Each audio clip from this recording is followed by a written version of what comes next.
अस्सलामु अलैकुम वरहमतुल्लाहि वबरकातुहू। मेरे मुसलमान भाइयों, बड़े ही अफसोस और शर्म की बात है, मौलाना शहबाज अंसारी जो कि रज़ाए मदीना मस्जिद में कई साल से इमामत के फ़राइज़ अंजाम दे रहे थे, लेकिन आखिर उनके साथ ऐसा क्या हुआ कि उन्होंने मस्जिद की तीसरी मंजिल पर अपने आप को ख़त्म कर लिया। क्या है पूरा मामला, डिटेल में सब कुछ जानेंगे। वीडियो एंड तक ज़रूर देखना है आपको।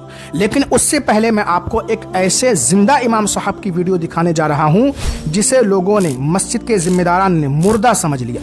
पहले आप इन जिंदा इमाम साहब की, जिनको मुर्दा लोगों ने समझ रखा है, वीडियो देखिए। उसके बाद मौलाना शहबाज अंसारी के साथ ऐसा क्यों हुआ ये जानेंगे। अस्सलामु अलैकुम व रहमतुल्लाहि व बरकातुहू। बहुत ही अफसोस की बात है, जिस कमरे में इमाम को रहने का इंतजाम दिया गया है उसी कमरे में जो है जनाजे की खाट रखी हुई है।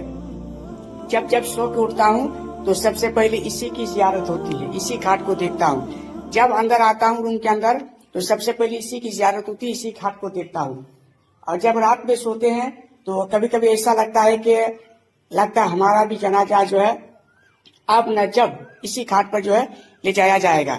यानी जब जब नींद खुलती है सबसे पहले इसी खाट की जियारत होती है।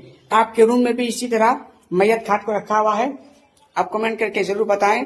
और अफसोस सदा अफसोस कि करें तो क्या करें कि आज लोग जो है इमाम जिस जगह रहते हैं उस जगह हाड़ी बर्तन जितना भी सामान है सब जो है मस्जिद के तो मौलाना शहबाज अंसारी रज़ाए मदीना मस्जिद में इमामत कर रहे थे और इनके ऊपर कर्ज बहुत ज़्यादा हो गया था।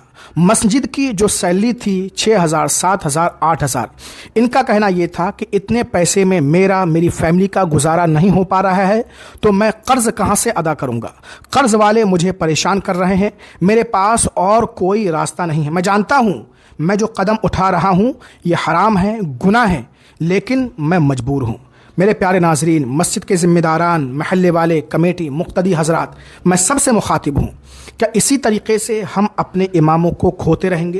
क्या इसी तरीके से हमारे इमाम एक एक करके दुनिया से रुखसत हो जाएंगे? क्या हम उन्हें अच्छी तनख्वाह नहीं दे सकते? क्या हम उनके लिए अच्छा इंतज़ाम नहीं कर सकते? याद रखना, अगर अइम्मा हजरात ने मस्जिदों को छोड़ दिया, इमामत करना छोड़ दिया, तो फिर आपका जनाजा पढ़ाने वाला कोई नहीं मिलेगा। क्या आप विधायक, सांसद, नेता लोगों को बुलाएंगे जनाजा पढ़ाने के लिए, या फिर उन पेशेवर, मुकर्रिर और नातख्वाह को बुलाएंगे जिनको आप 1 घंटे का 1,50,000, 40,000 1 घंटे में उनके ऊपर निछावर कर देते हैं।